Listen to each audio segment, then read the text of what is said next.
Bonjour et bienvenue dans Restez au top, cette série de vidéos qui vous impacte et qui vous permet de vivre une vie équilibrée. Alors, nous continuons toujours avec nos enseignements sur la vision. Et pour aujourd'hui spécialement, nous voulons nous entretenir sur la vision personnelle. Il est d'une importance capitale d'avoir une vision personnelle, d'avoir un but directeur dans sa vie. Pourquoi? Parce que plusieurs des leaders que nous connaissons aujourd'hui, et même au travers des Saintes Écritures, Moïse, Abraham, Néhémie, David, même Martin Luther King Jr. et tous les autres leaders que vous connaissez avaient une chose en commun. Et la chose qu'ils avaient tous en commun était tout simplement la vision. Alors, vous devez comprendre que si vous aspirez à vivre une vie remplie, une vie pleine, une vie qui vaut la peine, il est important à ce que vous ayez une vision personnelle par rapport à votre vie. Pourquoi? Parce que quand vous avez une vision personnelle, votre vision vous dirige, votre vision guide vos pas et votre vision montre ce que vous êtes censé faire. C'était une fois, j'étais en train de revenir au centre-ville, je passais par une des communes de ma ville locale et pendant que j'étais au volant, je me suis aperçu qu'il y avait des jeunes, plusieurs jeunes avec des drapeaux, avec des polos, des t-shirts. Ils étaient là en train de crier, en train de manifester, en train de faire un peu du désordre. Alors que je me suis arrêté quelque part, j'ai appelé un jeune, l'un parmi eux, je lui ai posé la question de savoir, dites-moi, pourquoi vous faites ça? Oh non, notre autorité, lui là où il est, ces gens doivent comprendre que toutes les raisons que cette personne ou ces jeunes m'a données ne valaient pas la peine.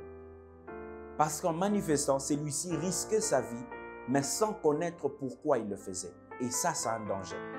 Et voyez-vous, plusieurs des jeunes qui sont exploités dans ces genres de mouvements sont ceux qui n'ont pas de vision. Car les visionnaires mal intentionnés, dans la majorité des cas, sont ceux qui sont assis au sommet et qui profitent de tout ce qui se passe. Et eux sont en train juste de gagner les avantages. Alors, si vous êtes jeune, que vous ayez 40 ans, que vous ayez 30 ans, que vous ayez 20 ans, que vous ayez 50 et même 60 ans, si vous avez une vision claire par rapport à votre vie, même vos valeurs seront définies et vous ne serez pas exploité par n'importe qui. Alors, la clé de la vie n'est pas seulement de savoir que vous êtes né, mais c'est aussi de savoir pourquoi vous êtes né. Pourquoi? Parce que je crois du plus profond de mon cœur que si vous êtes né, ce n'est pas par un fruit du hasard. Déjà avant que vous ne puissiez naître, lors de la fécondation, il y avait des millions de spermatozoïdes qui étaient en course avec vous. Et c'est vous qui aviez fécondé l'œuf. Vous aviez remporté cette bataille et vous êtes venu dans le monde. Et si vous êtes venu dans le monde, je crois que c'est tout simplement parce que vous êtes la solution aux problèmes ressentis dans le monde. Vous êtes la réponse aux problèmes qui est ressenti dans l'humanité. Alors, comme je l'ai encore dit dans des vidéos précédentes en parlant sur la vision, j'ai dit que savoir pourquoi vous êtes né, c'est un but, c'est connaître votre but. Mais commencer à l'imaginer par la foi, c'est même ça, la vision. Alors, il s'est fait à ce qu'il arrive un moment où il y a un tout petit peu de confusion entre le travail et la vision, ou entre l'emploi et la vision. Et j'aimerais ici tout simplement nous raconter une petite histoire d'un homme, un guerrier puissant dans la Bible que Dieu a utilisé, mais il l'a appelé alors qu'il était dans son travail. Je parle du bien-aimé Néhémie. Néhémie était en train de servir le roi, il était au service du roi, il était la personne qui apportait la boisson au roi, les chansons du roi. Mais il s'est fait qu'il y a eu une délégation de ses frères qui sont venus de Juda pour venir lui faire rapport et lui dire que la ville de tes pères, de tes ancêtres est en train d'être ruinée ou est sous la ruine et que ses portes sont sous le feu. Alors il a été choqué par cette nouvelle. Il avait vraiment mal au cœur. Et qu'est-ce qui s'est passé par après? C'est qu'il est allé prier. Il a pleuré devant Dieu. Il a dit, Seigneur, pourquoi ce chose? Il avait tellement mal qu'il a prié. Et il s'est fait que le lendemain, pendant qu'il devait apporter la boisson au roi. Quand il servait le roi s'est rendu compte d'une chose qu'il ne s'était jamais rendu compte depuis que cette personne était à son service. C'est que cette personne avait un visage qui était triste. Alors le roi lui dit, pourquoi as-tu un mauvais visage? Il a dit, ô grand roi, vis éternellement. Comment ne pourrais-je pas avoir un mauvais visage si la ville de mes pères, les sépulcres où se trouvent les sépulcres de mes ancêtres est sous la ruine et que ces portes sont sous les feux? Et alors le roi lui pose la question de savoir, que veux-tu?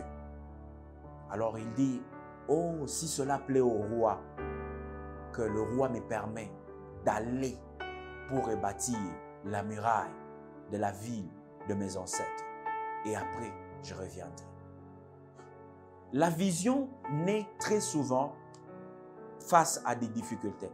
Il peut se faire à ce que vous vous posez la question de savoir, ok, moi je suis déjà, j'ai un emploi que je suis en train de faire et ça me suffit.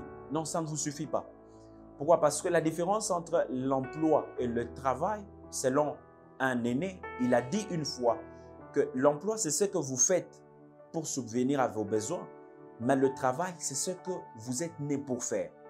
Alors aujourd'hui, je réitère aussi en disant que votre emploi, c'est la chose que vous faites jusqu'à ce que vous soyez prêt pour vous lancer afin d'accomplir la vision que Dieu vous a donnée. Votre vision est censée aider les gens, est censée redonner le sourire au visage des gens, est censée permettre le peuple à quitter d'un niveau vers un autre niveau. Voilà la raison pour laquelle plusieurs visionnaires ont de problèmes avec les conservateurs. Pourquoi? Parce que pour les visionnaires, nous ne sommes pas censés rester au même niveau. Pour le visionnaire, nous ne sommes pas censés reproduire les vieux et nostalgiques jours du passé, mais nous sommes censés avancer et faire quelque chose qui importe le plus, qui nous aide à atteindre la perfection et à vivre les desseins de Dieu dans nos vies. Ceci nous ramène à nous rappeler des enfants d'Israël pendant qu'ils étaient dans le désert et qu'ils se rendaient dans la terre promise. La Bible dit qu'ils étaient conduits la nuit par une colonne de nuées, oui, et la nuit, plutôt le jour par une colonne de nuées et la nuit par une colonne de feu. Alors, à chaque fois que la colonne de feu bougeait, le peuple d'Israël aussi bougeait. Quand on s'attache à Dieu et quand on est avec lui, on ne restera pas statique. Parce qu'une vision n'est pas censée rester stagnante. Votre vision doit être quelque chose qui perdure même après votre départ. Voilà pourquoi la vision est plus grande que le visionnaire. Alors, lorsque vous restez en compagnie de Dieu, vous devez continuer à bouger. Et surtout, n'oubliez pas qu'une vision claire nous donne une passion qui nous permet d'avancer continuellement dans la vie. Avez-vous une vision personnelle pour votre vie? Avez-vous déjà répondu à la question du roi de savoir qu'est-ce que tu veux?